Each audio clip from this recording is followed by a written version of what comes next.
Welcome back to the channel. Thank y'all for hanging with me on this Wednesday. So this is a time of year where you're going to need a lot of different baits and you're going to have to do a lot of looking, and the fish aren't easy to catch. So the downside of fall fishing, 20% of your fish are up shallow and the other 80% are suspended in the abyss or anywhere from the main river channel to the creek channels and may not be relating to anything. So for that reason, you're really going to struggle to catch fish and you have to cover a lot of water. Now, you also are going to have trouble going back to the fish you caught yesterday because they're not relating to structure or bottom composition like they do earlier in the year. They're just worried about the bait, and the bait will go anywhere. So I'm going to give you some baits that flat out catch fish, some that catch big ones, some that catch numbers, and how you can cover these big areas.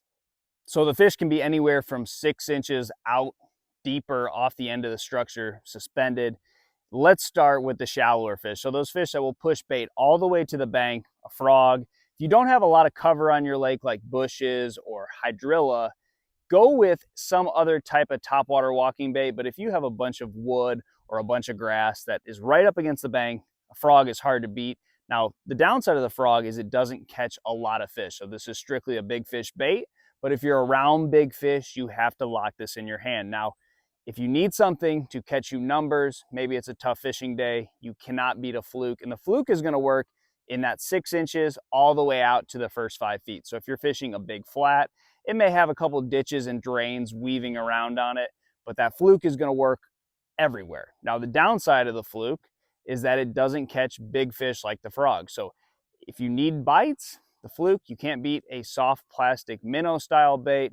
Aaron Martin's told us this a long time ago, and the forward-facing sonar thing has backed it up. But that is a bait that just gets bites. This is one of the toughest times of year to fish because of fishing pressure. These fish are educated. They've been around a lot of other baits. So the soft plastic jerk bait on the tougher fishing days, slick calm, no clouds, it's an important bait to throw.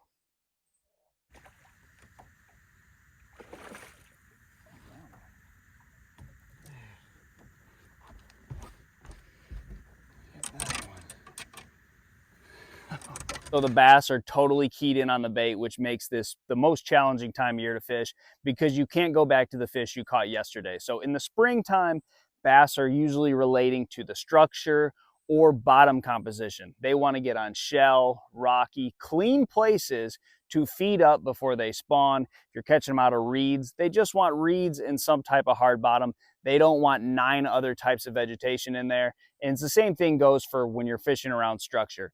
They want to be right on that point. They want to be right in that drain. They're not going to be spread out all over those areas. Now, in the fall time, they spread out. So when you try to go back to the fish you've been catching and the bait went from right here to over here and you go back to these waypoints, there's just nothing over there anymore because they're around the bait. And the bait that they've been really keyed in on for the last couple of weeks. So you have to fish the same way the bass are feeding. So that is cover the entire area. And that can be a lot of guesswork. So what I typically like to do is get something I can move fast with. The fluke will still play in these situations because I need something that will fool them that I can throw. Now, if I have some wind, the fluke is going to be really hard to fish in that wind. And I don't necessarily think I need something as natural as a soft plastic jerkbait. So that's when I will switch over to something moving like a subsurface spinnerbait, chatterbait. But my favorite recently has been a hybrid hunter and a swank. So I'm going to ride this hybrid hunter and swank train until the wheels come off.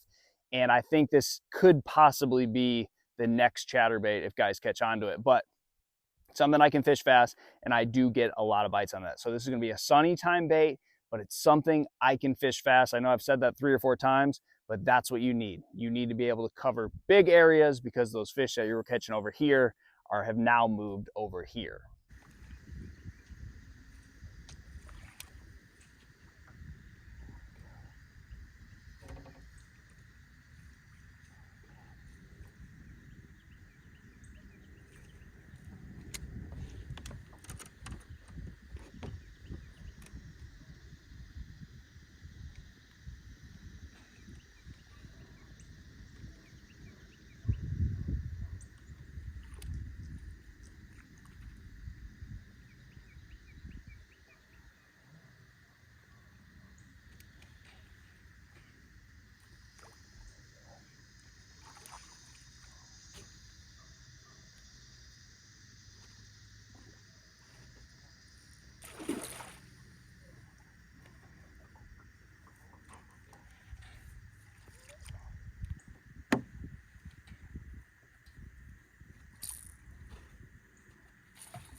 So the easiest ones to catch are going to be the few that are still relating to the structure. Now, this is a slick, calm, sunny time pattern that I really like to run in the fall, and it's very fickle. It's going to be a jig on that outside edge of the structure where it starts to fall off into deep water. So if you're fishing a big flat, perfect type scenario in the fall, on that edge, there's going to be a few fish that are relating to the structure. Why these fish do this, I don't really know. Maybe there's crawfish, maybe there's enough bait swimming by them that they don't have to move, but there will be a small population of fish that does not move on those slick, calm, sunny days, and that's where I really like a jig. Now,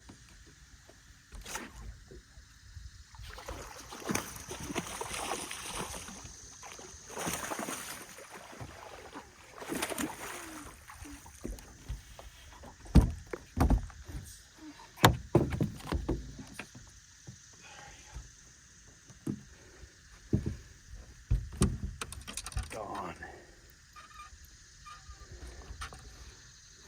Gone.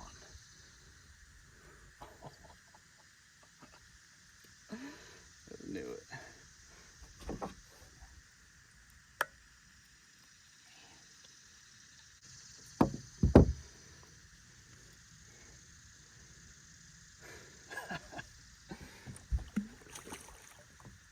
And this is a very fickle bite that has burned me many times. I think if you get some wind, you get some clouds, those fish that are relating to that structure, they like a lipless crankbait. They like a spinner bait, and they will probably get on some of those fast moving subsurface baits like a chatterbait in a situation where there's wind blowing on them, moving the bait around. Now, big misconception, wind blows bait. Not true, but wind will blow whatever the bait is chasing. So the wind will position the bait in different places, and those jig fish that you found are going to start moving around, and they'll basically be like the fish that are up on the flat. They'll just be everywhere. So you need something that you can fish out a little deeper, and that's why I really like the lipless crankbait.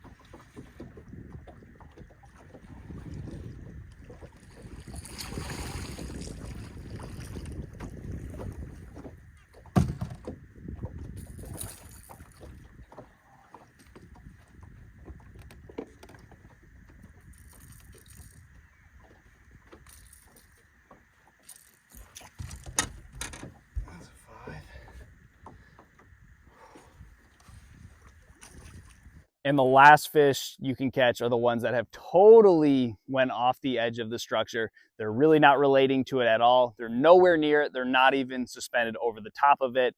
And those are typically going to be the smaller fish, unless your lake is just super overpopulated. Then you may have 5-pounders out in the abyss schooling. But for the most times that I've ever witnessed this, little fish are going to be out there. So you may still want to have a couple baits ready, like a topwater walking bait, to throw at those schooling fish. But for the most part, I like to just focus on the fish that are within a cast of that flat. Try that. Good luck to you, and I'll see you on the water.